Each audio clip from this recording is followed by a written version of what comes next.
Good morning, सुप्रभात, खम्मा गणी, राम राम सभी दोस्तों को। स्वागत है आप सभी का राजस्थान करंट अफेयर्स के अंदर। आज है दोस्तों 23 मार्च और इस वीडियो के अंदर दैनिक भास्कर और राजस्थान पत्रिका की न्यूज़पेपर की कटिंग के साथ में राजस्थान का करंट अफेयर्स कवर करेंगे और वीडियो के एंड के अंदर 10 करंट अफेयर्स के क्विज भी डिस्कस करने वाले हैं। इस वीडियो के अंदर आपको बता देता हूं दोस्तों क्या खास रहने वाला है। इस वीडियो के अंदर राजस्थान की 5 हस्तियों को कल राष्ट्रपति भवन के अंदर पद्म पुरस्कारों से क्या कि सम्मानित किया गया था। राजस्थान की 5 हस्तियां हैं, उनके बारे में भी बात करने वाले हैं, वो भी बैकग्राउंड के साथ में कल बजट भी क्या है कि विधानसभा के द्वारा पारित किया गया है और माननीय क्या है कि मुख्यमंत्री साहब है उनके द्वारा प्रत्युत्तर दिए गए थे, जिनके बारे में भी कुछ नई घोषणा की गई है बजट से जुड़ी हुई, तो उनके बारे में भी बात करने वाले हैं। ठीक है, आइए स्टार्ट करते हैं। सबसे पहले विश्व जल दिवस के बारे में बात करते हैं। 22 मार्च को दोस्तों कल विश्व जल दिवस था, अंतर्राष्ट्रीय जल दिवस था, जिसके बारे में आपको मैं कुछ उससे जुड़े हुए कुछ फैक्ट वगैरह बताता हूँ। जो विश्व जल दिवस है दोस्तों, जल संरक्षण और उसके रख रखाव को लेकर दुनिया भर लोगों को जागरूकता वगैरह है उसको फैलाने के लिए विश्व जल दिवस मनाया जाता है दोस्तों। ब्राज़ील के रियो डी जनेरो, कहाँ पे? ब्राज़ील का जो रियो डी जनेरो शहर है वहाँ पे पर्यावरण तथा विकास के लिए संयुक्त राष्ट्र सम्मेलन क्या कि आयोजित किया गया था, जिसको पृथ्वी सम्मेलन के नाम से भी जाना जाता है। पृथ्वी सम्मेलन के नाम से भी जाना जाता है दोस्तों। ये 1992 के अंदर आयोजित किया गया था। कब? 1992 के अंदर ब्राज़ील के रियो डी जनेरो शहर है वहाँ पे पृथ्वी सम्मेलन के रूप में पर्यावरण तथा विकास एवं संयुक्त राष्ट्र के सम्मेलन आयोजित किया गया था। और इसी दिन हर साल को 22 मार्च को विश्व जल दिवस के रूप में क्या कि मनाया जाता है। और पहला कब मनाया गया था भाई? जब 1992 के अंदर तो सम्मेलन हुआ है, तो अगली बार क्या कि 22 मार्च 1993 को पहला विश्व जल दिवस मनाया जाता है। तो आप ये चीज़ क्वेश्चन याद रखोगे कि 22 मार्च को ही जल दिवस क्यों मनाया जाता है, क्योंकि इसी दिन पृथ्वी सम्मेलन आयोजित किया गया था 1992 के अंदर। इसलिए क्या है कि 1993 से 22 मार्च को विश्व जल दिवस के रूप में स्टार्ट हुआ था। ये जो पृथ्वी सम्मेलन है दोस्तों, इसके अंदर 5 कुछ महत्वपूर्ण क्या कि जैसे घोषणाएं वगैरह की गई थी पृथ्वी सम्मेलन। एक तो यूएनएफसीसी की स्थापना की गई थी। किसकी? यूएनएफसीसी की स्थापना की गई थी। इसके अलावा मरुस्थलीकरण है उसको रोकने को लेके भी क्या कि एक समझौता हुआ था। ठीक है, जैव विविधता से जुड़ा हुआ समझौता हुआ था, जैव विविधता। ठीक है, और 2-3 और फैक्ट वगैरह थे जो पृथ्वी सम्मेलन के अंदर क्या है कि अपनाए गए थे। विश्व जल दिवस के बारे में बात करें 2022 के, तो इस बार की जो थीम वगैरह है वो क्या है भाई? इस बार की थीम है भूजल आदर्श को दृश्यमान बनाना। इस बार की 2022 की विश्व जल दिवस है, उसकी थीम है ground water making the invisible to visible. ठीक है, मानी आदर्श भूजल जो पानी वगैरह है उसमें क्या है कि आदर्श वगैरह पानी डिक्रीज हो रहा है, उसको कैसे जैसे करके उसको वापस क्या कि दृश्यमान बनाना, ये एक इस बार की थीम है। क्योंकि भूजल एक बहुत ही महत्वपूर्ण साधन है दोस्तों, इसलिए इस बार की थीम है वो ग्राउंड वाटर से जुड़ी हुई रखी गई है। पिछली बार 2021 की आपको थीम बताता हूँ। 2021 की थीम थी पानी का महत्व, यानी इंपॉर्टेंस ऑफ वाटर, ये 2021 की थीम थी। जबकि अब की बार की है भूजल आदर्श को दृश्यमान बनाना। ये याद रखना दोस्तों। इसके बारे में और कुछ बात करें, इस जो अंतर्राष्ट्रीय दिवस है वो 1992 से है, जिस वर्ष क्या कि रियो डी जनेरो के अंदर ये सम्मेलन हुआ था, तब से क्या कि ये मनाया जाना स्टार्ट हुआ था। अगला दोस्तों पद्म पुरस्कारों के बारे में बात करते हैं। ये जो आप फोटो देख रहे हो दोस्तों, इसको मैं सैल्यूट करता हूँ। मैंने वीडियो भी क्या कि इसका डाला था मेरे यूट्यूब चैनल पे। और ये बाबा शिवानंद साहब है जिनकी उम्र है दोस्तों 125 साल के। 125 साल के दोस्तों। ये उत्तर प्रदेश के जो बनारस है वहाँ से आते हैं और बनारस से ये दिल्ली तक क्या कि नंगे पैर आए थे दोस्तों, ये 125 साल की उम्र के अंदर। और उनको पद्म पुरस्कार से क्या कि सम्मानित किया गया है। और जिस तरह से ये नतमस्तक हुए थे, ये दोस्तों अपनी संस्कृति और अपने जो संस्कार वगैरह हैं, चाहे कितनी भी उम्र वगैरह ढल जाए, लेकिन अपनी जो संस्कृति और संस्कार वगैरह है उसको जिंदा इन्होंने क्या कि सबको कायल कर दिया था। मैं खुद क्या कि इनका जो वीडियो वगैरह है वो डाला था दोस्तों। तो आपसे भी मेरी रिक्वेस्ट है कि जब आप अपने आसपास अपनी क्या कि जो संस्कृति है और अपने जो संस्कार है दोस्तों, वो आप जिंदा रखिए। जितना ज़्यादा अपनी संस्कृति और संस्कारों से क्या कि अपना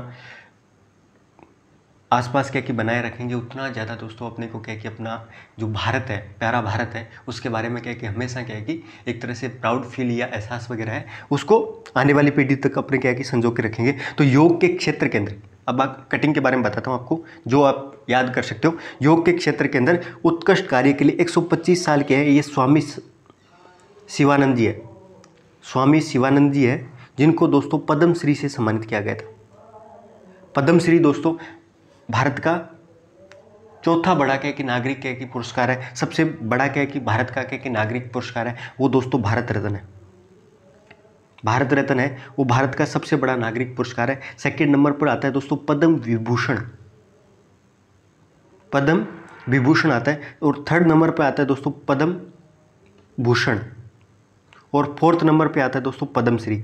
ये ऑर्डर ऑफ क्या है कि नागरिक पुरस्कार है, जिनका मैंने वो आपको ऑर्डर बताया। और स्वामी शिवानंद है जो यूपी बनारस के हैं, उनको योग के क्षेत्र के अंदर, इनके द्वारा किए गए योग के क्षेत्र के अंदर कार्य के लिए इनको पद्मश्री से सम्मानित किया गया था। ठीक है। और इस जो समारोह था दोस्तों, इसके अंदर क्या है कि 128 हस्तियों को, तो ये याद रखो कि 2022 के अंदर ये जो पद्म पुरस्कार है ये 2 बार प्रदान किए जाते हैं। एक तो 26 जनवरी को, और एक 15 अगस्त को क्या है कि राष्ट्रपति भवन के अंदर 2 बार क्या है कि पद्म पुरस्कारों की घोषणा की जाती है दोस्तों। इस बार का जो है समारोह है, जिसमें 26 जनवरी को 128 हस्तियों को पद्म पुरस्कार से सम्मानित किया गया। इस समारोह के अंदर कितने हस्तियों को सम्मानित किया गया है? 128 हस्तियों को। ये संख्या वगैरह है वो याद रखिए। अब राजस्थान की 5 हस्तियाँ हैं जिनको इन पद्म पुरस्कारों से सम्मानित किया गया है, जिनमें से 2 हस्ती हैं जिनको पद्म विभूषण से कह के सम्मानित किया गया है। 2 हस्ती कौन कौन सी है? एक तो देवेंद्र झाझड़िया साहब है, देवेंद्र झाझड़िया साहब है, और दूसरे दोस्तों हैं राजीव महर्षि साहब, राजीव महर्षि है। इनको पद्म भूषण से सम्मानित किया गया। ठीक है, इनको पद्म भूषण से क्या है कि सम्मानित किया गया दोस्तों। जबकि क्या है कि 3, एक तो क्या है कि अवनी लेखरा, इसके अलावा क्या है कि रामदयाल शर्मा और चंद्र प्रकाश के द्विवेदी, जिनके बारे में भी बात करने वाले, उनको पद्मश्री से सम्मानित किया गया। ठीक है। तो देवेंद्र झाझड़िया के बारे में बात करते हैं, जिनको क्या है कि पद्म भूषण से सम्मानित किया गया।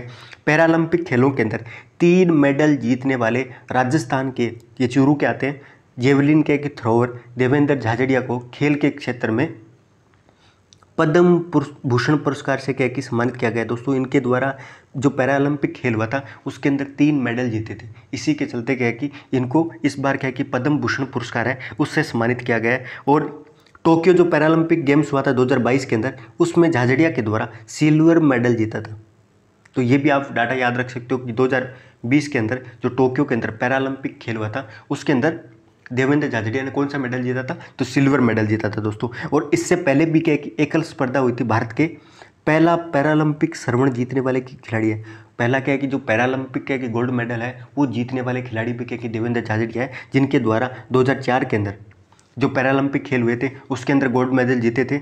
और 2018 के अंदर, 2016 के अंदर जो पैरालंपिक खेल थे 4 साल के अंदर एक बार होता है, इसके अंदर भी क्या है कि स्वर्ण पदक जीता था। 2004 वाली के अंदर स्वर्ण पदक, 2016 वाली के अंदर गोल्ड मेडल जीता, लेकिन 2020 के अंदर टोक्यो के अंदर पैरालंपिक खेल हुआ था उसके अंदर सिल्वर मेडल देवेंद्र झाझड़िया ने जीता था। और अब क्या है कि राष्ट्रपति भवन के अंदर इनको पद्म भूषण पुरस्कार से सम्मानित किया गया है। इनको दोस्तों कुछ और बहुत ही महत्वपूर्ण खेल रत्न है वो पुरस्कार के एक ही मिल चुके हैं। खेल जगत का सर्वोच्च राजीव गांधी खेल रत्न पुरस्कार है, जिसका नाम चेंज भारत सरकार के द्वारा कर दिया गया है, अब मेजर ध्यानचंद खेल रत्न पुरस्कार है। तो खेल के क्षेत्र के अंदर सर्वोच्च जो पुरस्कार कौन सा है? मेजर ध्यानचंद खेल रत्न पुरस्कार है। उससे भी क्या है कि देवेंद्र झाझड़िया साहब है उनको सम्मानित किया गया है। ठीक है। पद्मश्री से इनको सम्मानित किया गया है। अर्जुन अवार्ड से भी क्या है कि इनको सम्मानित किया गया है। अर्जुन अवार्ड, पद्मश्री, पद्म भूषण और राजीव गांधी, जिसको मेजर ध्यानचंद खेल रत्न पुरस्कार है, इन चारों पुरस्कारों से क्या है कि देवेंद्र झाझड़िया साहब हैं इनको सम्मानित किया गया। अगला दोस्तों इनके बारे में कुछ और आप देख सकते हो यहाँ पे। 2016 का जो पैरालंपिक खेल हुआ था कहाँ पे हुआ था? ब्राज़ील की रियो शहर के अंदर हुआ था। और वहाँ पे इनके द्वारा गोल्ड भाला फेंक के अंदर, जेवलिन थ्रो है उसके अंदर गोल्ड मेडल जीता था। 2004 के अंदर क्या कि एथेंस के अंदर, ये यूरोप का शहर है, एथेंस के अंदर पैरालंपिक खेल के अंदर इनके द्वारा, और ये इस पैरालंपिक के अंदर क्या है कि गोल्ड मेडल जीतने वाले पहले भारतीय पैरालंपिक खिलाड़ी थे। ठीक है। इसके अलावा आईपीसी वर्ल्ड चैंपियनशिप हुई थी जिसके अंदर 2013 के अंदर इनके द्वारा गोल्ड मेडल जीता। 2015 के अंदर भी इनके द्वारा एक रजत पदक जीता गया था। ये दोहा के अंदर आयोजित की गई थी आईपीसी वर्ल्ड चैंपियनशिप है, उसके अंदर भी इनके द्वारा एक बार क्या कि गोल्ड मेडल जीता था, दूसरी बार क्या कि रजत पदक जीता था। और एशिया पैरा गेम्स हुआ थे 2014 के अंदर, उस टाइम भी क्या कि इनके द्वारा रजत पदक जीता गया था। ठीक है दोस्तों, तो ये कुछ फैक्ट वगैरह आप याद रख सकते हो। नेक्स्ट दोस्तों अवनी लेखरा साहब, इनके बारे में बात करते हैं। ये भी बहुत ही महत्वपूर्ण और जज्बे वाले खिलाड़ी है दोस्तों, जिनका एक्सीडेंट वगैरह हो गया था, उसके बाद में जिस तरह से क्या कि 12 साल की उम्र के बाद में आज जिस तरह नाम रोशन कर रही है राजस्थान का, वो अतुलनीय है दोस्तों। ठीक है, तो जयपुर की शूटर स्टार अवनी लेखरा है, उसको टोक्यो पैरालंपिक गेम्स 2020 के अंदर महिला 10 metre air rifle standing event के अंदर देश का पहला गोल्ड मेडल जीता था। 2020 के अंदर जो टोक्यो पैरालंपिक का खेल हुआ था, तो इनके द्वारा अवनी लेखरा साहब है, इनके द्वारा 10 मीटर क्या कि एयर राइफल है, उसमें गोल्ड मेडल जीता था। लेकिन जो 50 मीटर एयर राइफल थी उसके अंदर इनके द्वारा दोस्तों रजत पदक जीता था। और टोक्यो पैरालंपिक, किसी भी पैरालंपिक खिलाड़ी के किसी भी पैरालंपिक के अंदर, एक ही पैरालंपिक के अंदर 2-2 मेडल जीतने वाले ये पहली भारतीय महिला खिलाड़ी थी। ये भी आप याद रखोगे, इनके द्वारा 10 मीटर का एयर राइफल स्टैंडिंग जीता था गोल्ड मेडल में, साथ में इनके द्वारा 50 मीटर की जो राइफल थी उसमें दोस्तों इनके द्वारा रजत पदक जीता गया था। ठीक है, ये आप देख सकते हो। देखो, दूसरे मेडल के तौर पे कांस्य पदक जीता था और 2 पैरालंपिक मेडल जीतने वाली पहली भारतीय महिला खिलाड़ी थी ये अवनी लेखरा। ठीक है, जिनको अभी पद्मश्री से सम्मानित किया गया। टोक्यो पैरालंपिक के अंदर आपको मैंने बता दिया, साथ में 50 मीटर की जो राइफल थी उसके अंदर। इसके अलावा कुछ और रिकॉर्ड नाम है। अवनी पैरालंपिक्स गेम के अंदर 2 मेडल जीतने वाली पहली भारतीय महिला एथलीट बन गई थी और इनको मेजर ध्यानचंद खेल रत्न अवार्ड से भी सम्मानित किया गया है। ये भारत का सर्वोच्च खेल रत्न पुरस्कार। तो देवेंद्र झाझड़िया को भी क्या है कि राजीव गांधी खेल रत्न पुरस्कार से सम्मानित किया गया है, और अवनी लेखरा है उनको भी क्या है कि इस अवार्ड से सम्मानित किया गया है। नेक्स्ट दोस्तों, ये राजीव महर्षि साहब हैं, जिनको अभी पद्म भूषण से सम्मानित किया गया। तो राजस्थान के 2 हैं जिनको पद्म भूषण से सम्मानित किया गया, एक तो है राजीव महर्षि, दूसरे हैं देवेंद्र झाझड़िया। ठीक है, तो ये राजस्थान कैडर से आते थे दोस्तों, भारतीय प्रशासनिक सेवा IAS अधिकारी थे 1978 के बैच के। और इनके रिटायरमेंट के से पहले ये क्या थे, भारत के 13वें कंट्रोलर एडिटर जनरल थे। भारत के 13वें कंट्रोलर एंड ऑडिटर के जनरल के रूप में राजीव महर्षि रहे थे। और इनके द्वारा 2013 से 14 के बीच में राजस्थान के चीफ सेक्रेटरी के पोस्ट पे भी कह रहे थे राजीव महर्षि। मुख्य सचिव भी रहे थे। अभी मुख्य सचिव कौन है, उषा शर्मा। ये राजस्थान के मुख्य सचिव की पद पे दूसरी महिला है दोस्तों। इससे पहले 2009 के अंदर राजस्थान में कोई भी क्या कि महिला वगैरह है वो मुख्य सचिव की पोस्ट पे पहुंची थी, जिनका नाम था कुशल सिंह थी दोस्तों। उसके बाद में सेकंड नंबर पे क्या कि उषा शर्मा क्या कि अभी 2009 के बाद में 2022 के अंदर दूसरी महिला मुख्य सचिव है वो बनी है। और राजीव महर्षि साहब हैं, वो चीफ सेक्रेटरी भी रह चुके हैं, कंट्रोलर एंड ऑडिटर जनरल भी रह चुके हैं। इसके अलावा और भी क्या कि बहुत ही महत्वपूर्ण वित्त सचिव रह चुके हैं केंद्र सरकार के अंदर वित्त सचिव रहे हैं, गृह सचिव रहे हैं दोस्तों। तो बहुत ही महत्वपूर्ण पदों पर रहे हैं, एक उत्कृष्ट सिविल सेवक की भूमिका निभाई है। और इसी के चलते इनको 2022 का पद्म भूषण पुरस्कार से सम्मानित किया गया। ठीक है, ये राजस्थान की हस्ती है। अगला दोस्तों ये है चंद्र प्रकाश द्विवेदी साहब, जिनका जन्म क्या है कि सिरोही जिले के अंदर हुए थे। और ये फिल्म निर्माता है दोस्तों, निर्देशक, फिल्म निर्माता, स्क्रीन प्ले राइटर चंद्र प्रकाश द्विवेदी है। उनको पद्मश्री पुरस्कार से सम्मानित किया गया। ठीक है, और इनका एक धारावाहिक क्या कि चैनल आता है दोस्तों, चाणक्य टेलीविजन धारावाहिक क्या कि चाणक्य के निर्देशन है। इसके साथ साथ क्या कि बॉलीवुड की बेहतरीन फिल्म जैसे पिंजर, मोहल्ला 80, Z+, पृथ्वीराज का निर्देशन जैसे भी उत्कृष्ट कार्य है। पृथ्वीराज जो मूवी आने वाली है इनकी अक्षय कुमार के साथ में, इसके अलावा मोहल्ला 80, Z+, पिंजर जैसी क्या कि बॉलीवुड की बेहतरीन फिल्मों के अंदर इनका डायरेक्टर के तौर पर भूमिका रही है। और चाणक्य नामक एक सीरियल भी क्या कि इनके निर्देशन के अंदर आता है। और इनको चंद्र प्रकाश द्विवेदी जो सिरोही जिले के हैं, जिनको पद्मश्री पुरस्कार से सम्मानित किया गया। ठीक है, अगला दोस्तों कला के क्षेत्र में रामदयाल शर्मा, जो भरतपुर के की एक नौटंकी कलाकार है। भरतपुर के नामचीन नौटंकी कलाकार रामदयाल शर्मा, उनको पद्मश्री पुरस्कार से सम्मानित किया गया है। ये भी आप याद रखोगे दोस्तों। ये कौन से घराने से संबंध रखते हैं? शर्मा रहसदारी घराने से क्या है कि जिसको सागाई खेड़ा के नाम से भी जाना जाता है, उस घराने से क्या कि ताल्लुक़ रखते हैं। और इनको क्या कि इससे पहले संगीत नाटक अकादमी से राष्ट्रीय पुरस्कार भी मिल चुका है। ये भी बहुत ही महत्वपूर्ण है दोस्तों फैक्ट वगैरह, कि इनको संगीत नाटक अकादमी है उससे राष्ट्रीय पुरस्कार मिल चुका है। और ये इनके द्वारा नौटंकी, स्वांग, भगत, रासलीला के क्षेत्र के अंदर क्या है कि महत्वपूर्ण अपना स्थान रखते हैं, रामदयाल शर्मा। ठीक है। अगला दोस्तों, गहलोत साहब के द्वारा दोस्तों विधानसभा के अंदर दो क्या कि बिल पेश किए गए थे। बजट के आखिरी, देखो बजट के 6 चरण होते हैं।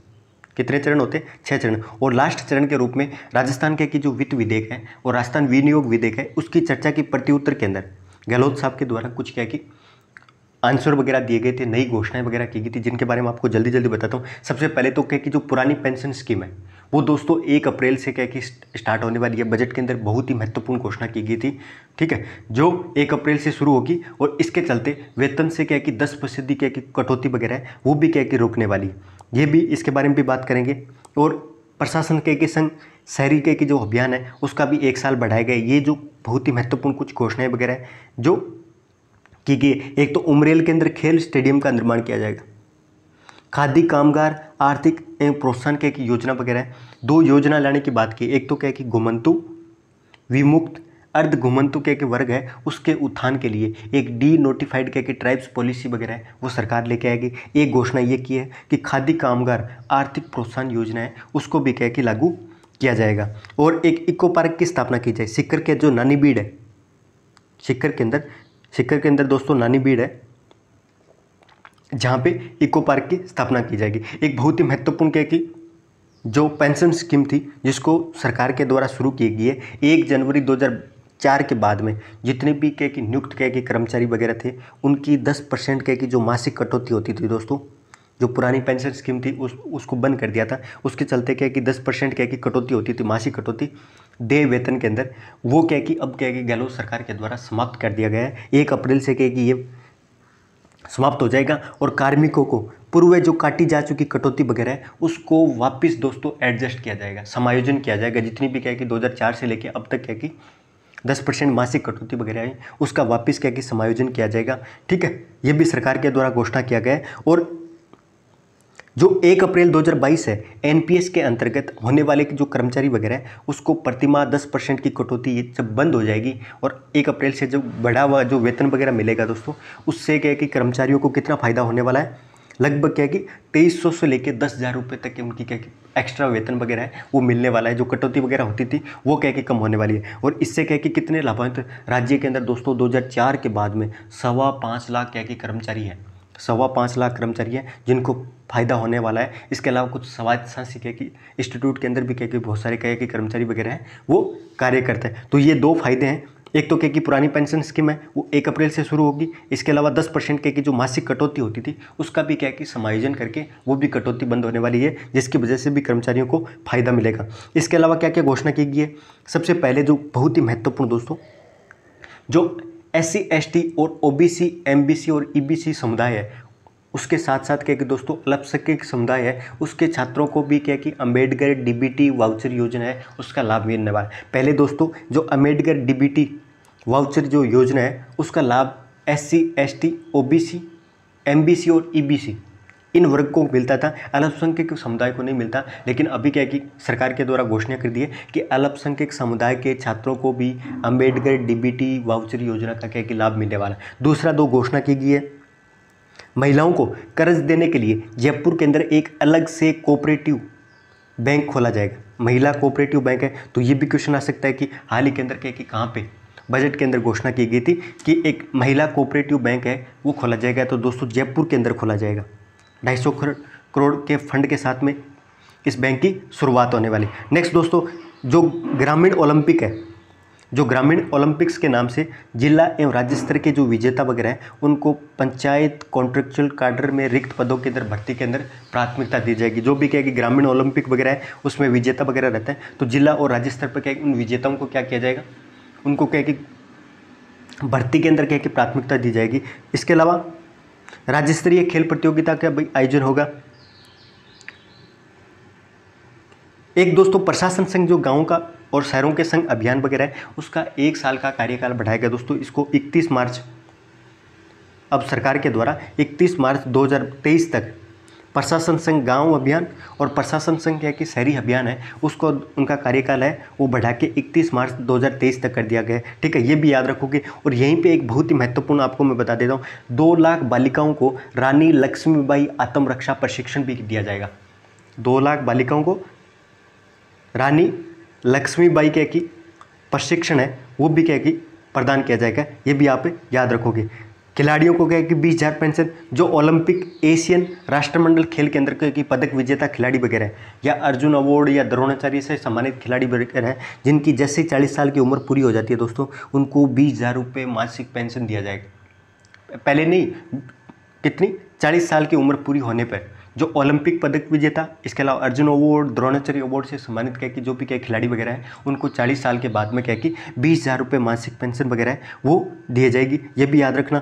100 नए जनता क्लिनिक है वो खोले जाएंगे, ये भी आप याद रखोगे। और इसमें तो ये कल मैं आपको बता दिया था कि कौन से।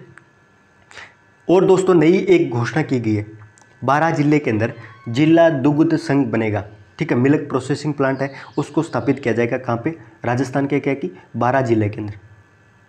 12 जिले के अंदर प्रदेश के देसी दुधारू नस्लों को सुधार करने के लिए प्रयोगशाला स्थापित की जाएगी। एक एम्ब्रियो के ट्रांसप्लांट की सुविधा वगैरह भी की जाएगी। और भरतपुर और कोटपुतली के अंदर पशु चिकित्सा विज्ञान महाविद्यालय की खोला जाएगा। ये भी बहुत ही महत्वपूर्ण है।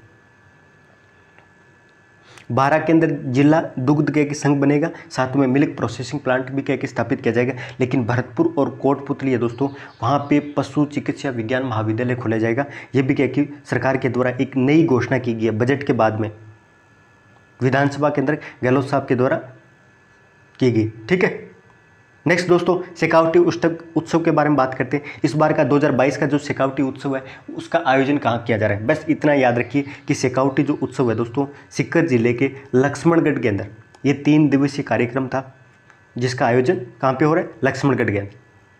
और सीकर के नानी भीड़ है, वहाँ पे क्या स्थापित किया जा रहा है भाई? एक इको पार्क स्थापित किया जा रहा है। सीकर की न्यूज़ है तो आपको मैं बता देता हूँ, नानी की भीड़ है, वहाँ पे गहलोत सरकार के द्वारा एक इको पार्क की स्थापना की जाएगी। और 2022 का जो शेखावटी उत्सव है उसका आयोजन कहाँ पे किया गया है? सीकर के लक्ष्मणगढ़ के अंदर। अब दोस्तों अगला 8 उत्पादों के दम पे प्रदेश ने क्या कि भरी निर्यात की उड़ान, जिसके बारे में आपको मैं जल्दी से बता देता हूँ। कल मैंने बताया था दोस्तों कि कैसे प्रदेश का जनवरी क्या कि 2022 तक के जो डाटा वगैरह है उसके अंदर प्रदेश ने क्या कि 1 साल के अंदर 57,000 करोड़ रुपए का 57,803 करोड़ रुपए का क्या कि निर्यात है वो राजस्थान के द्वारा किया गया था दोस्तों। और पिछले साल के निर्यात की तुलना के अंदर 5,000 करोड़ रुपए का ज़्यादा निर्यात है वो राजस्थान के द्वारा 2021 का जो निर्यात था उसकी तुलना के अंदर 2022 के अंदर 5,000 करोड़ रुपए का ज़्यादा निर्यात किया गया था। ये एक मिशन की वजह से क्या कि पॉसिबल हुआ था, जिसका नाम था मिशन निर्यातक बनो।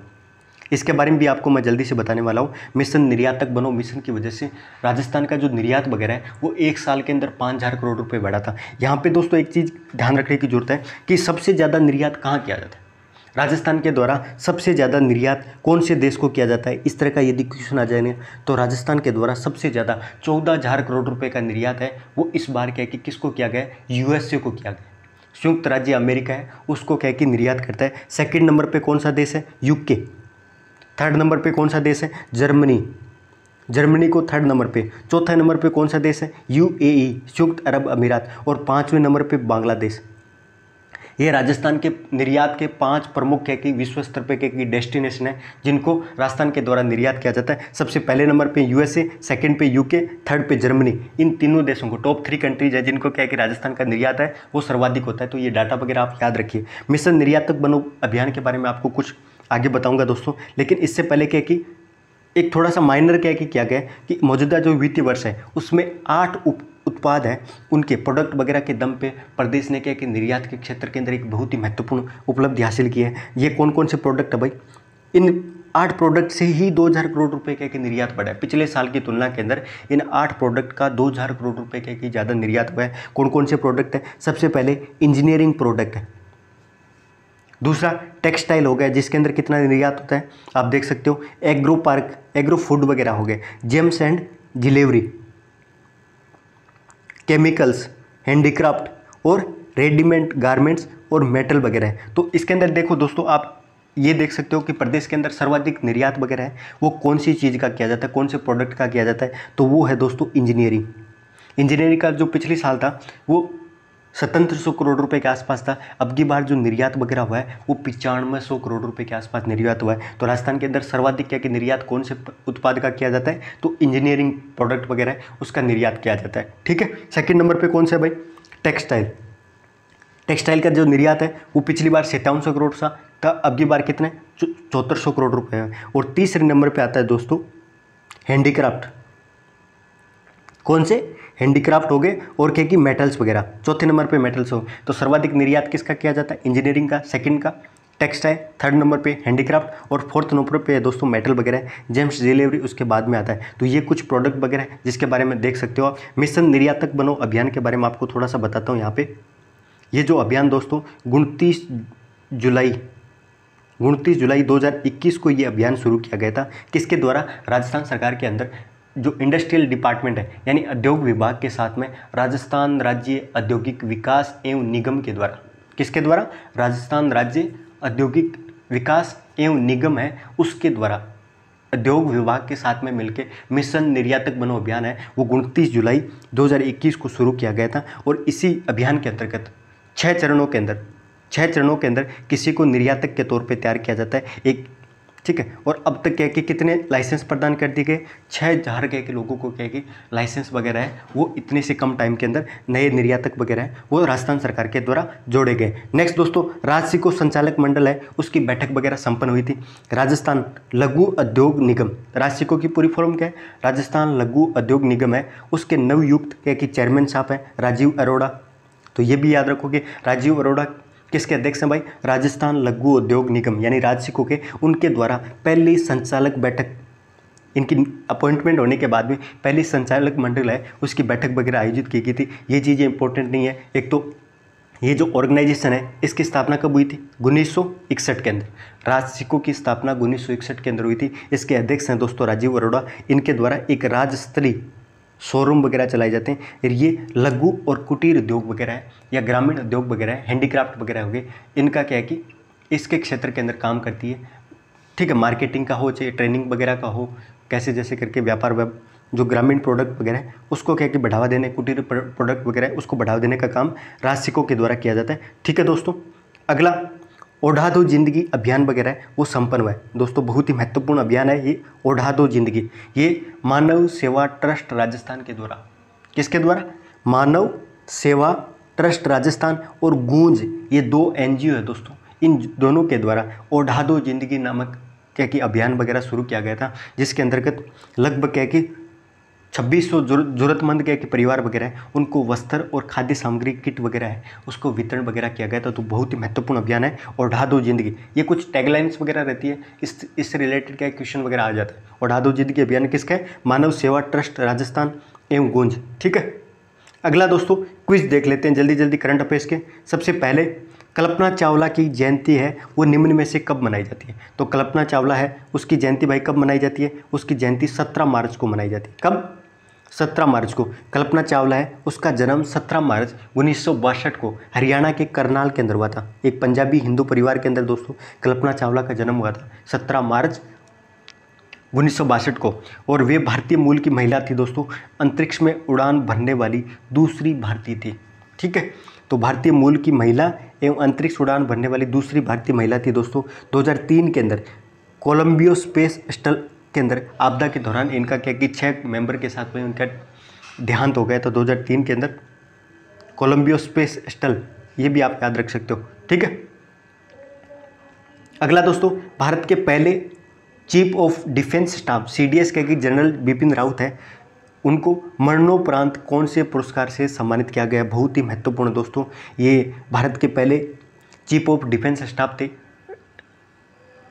जो उत्तराखंड से आते थे जनरल क्या कि बिपिन रावत है, जिनका हेलीकॉप्टर से क्या कि देहांत वगैरह हो गया था, उनको पद्म विभूषण पुरस्कार से, ये भारत का क्या कि दूसरा सर्वोच्च नागरिक सेवा पुरस्कार है, नागरिक सम्मान पुरस्कार है दोस्तों। जो बिपिन रावत है साहब हैं, उनको क्या कि किस पुरस्कार से सम्मानित किया गया? पद्म विभूषण से। दोस्तों हर साल अंतर्राष्ट्रीय वन दिवस है, निम्न में से कौन से दिन मनाया जाता है? तो इंटरनेशनल डे ऑफ क्या कि फॉरेस्ट है, उसका हर साल कौन से? 21 मार्च को, 21 मार्च को हर साल दुनिया भर के अंदर अंतर्राष्ट्रीय वन दिवस मनाया जाता है दोस्तों। वनों के महत्व को, जागरूकता वगैरह है उसको फैलाने के साथ में इस बार 2022 की जो थीम क्या है भाई? वन और सतत उत्पादन और खपत, यानी forest and sustainable production and consumption, ये 2022 की थीम है। जो याद रखोगे, मैंने आपको ग्राउंड वाटर मेकिंग क्या कि इनविजिबल टू विजिबल, ये अंतर्राष्ट्रीय या विश्व जल दिवस की थीम थी दोस्तों 2022 की। और अंतर्राष्ट्रीय वन दिवस है वो भी 21 मार्च को मनाया जाता है, जबकि 22 मार्च को है वो कौन सा मनाया जाता है? विश्व जल दिवस, ये याद रखोगे। और इस बार की जो थीम वगैरह है वो ये। अगला दोस्तों, किस भारतीय महिला तेज गेंदबाज ने 200 वनडे मैच खेलने वाली दूसरी महिला क्रिकेटर बन गई है? तो ये झूलन गोस्वामी है, जिनके द्वारा अभी वर्ल्ड कप चल रहा है दोस्तों, महिला वर्ल्ड कप है, इनके द्वारा एक और उपलब्धि हासिल की गई थी। ये वर्ल्ड कप के अंदर यानी विश्व कप के अंदर सर्वाधिक क्या कि विकेट लेने वाली गेंदबाज भी क्या कि बनी थी, झूलन गोस्वामी, ठीक है। और इससे इनके द्वारा हाल ही के अंदर भारतीय महिला तेज गेंदबाज के रूप में 200 वनडे मैच खेलने वाली दूसरी महिला क्रिकेटर बन गई है। इनसे पहले भारतीय महिला क्रिकेटर कौन है भाई? मिताली राज है, मिताली राज है, उसने क्या कि सर्वाधिक क्या कि वनडे वगैरह खेले, अभी कैप्टन भी है, 230 वनडे खेल चुकी है। इसके अलावा सेकंड नंबर पे क्या कि सबसे ज़्यादा वनडे खेलने वाली महिला खिलाड़ी कौन सी है? तो झूलन गोस्वामी। अगला दोस्तों, प्रधानमंत्री नरेंद्र मोदी ने दिल्ली में जापानी प्रधानमंत्री फुमियो किशिदा के साथ में संयुक्त बयान जारी करते हुए जापान अगले 5 सालों के अंदर भारत में अपने निवेश लक्ष्य को बढ़ाकर कितना लाख करोड़ रुपए कर दिया गया, आने वाले 5 सालों के अंदर कितना इन्वेस्टमेंट है वो भारत के अंदर किया जाएगा, ये टारगेट वगैरह है वो रिवाइज किया गया है। तो इसका आंसर होगा दोस्तों 3.2 लाख करोड़ रुपये। ये जापान के द्वारा आने वाले 5 सालों के अंदर भारत के अंदर इन्वेस्टमेंट किया जाएगा। नेक्स्ट दोस्तों, बीसीसीआई सचिव जय शाह का एशियन क्रिकेट काउंसिल के अध्यक्ष के तौर पे कार्यकाल बढ़ाया गया है। किसका? Asian cricket council. तो जैसा है जो बीसीसीआई के सचिव हैं, भारतीय जो क्रिकेट कंट्रोल बोर्ड है उसके सचिव हैं, जिनके अध्यक्ष कौन है? सौरव गांगुली साहब हैं दोस्तों। और उसके सचिव हैं जैसा जो एशियन क्रिकेट काउंसिल है उसके अध्यक्ष भी हैं। और इनका कार्यकाल है वो हाल ही के अंदर बढ़ाया गया दोस्तों। तो इनका कार्यकाल है 2024 तक कार्यकाल है इनका कर दिया गया। तो ये आज की बहुत ही महत्वपूर्ण करंट अफेयर्स थी और मुझे उम्मीद है दोस्तों कि आप लोगों को अच्छी लगेगी। और अब आपसे रिक्वेस्ट कर रहा हूँ, वीडियो के एंड के अंदर रिक्वेस्ट कर रहा हूँ, यदि आपको वीडियो पसंद आए दोस्तों, यदि वीडियो पसंद आए तो ज़्यादा से ज़्यादा अपने जो भी करीबी यार दोस्त हैं उनके साथ शेयर करिए, चैनल को ग्रो करवाइए दोस्तों। मैं बहुत ही मेहनत कर रहा हूँ, मैं आने वाले टाइम में आपको मैं बता देता हूँ और ज़्यादा मेहनत करूँगा, ठीक है। जय हिंद, जय भारत।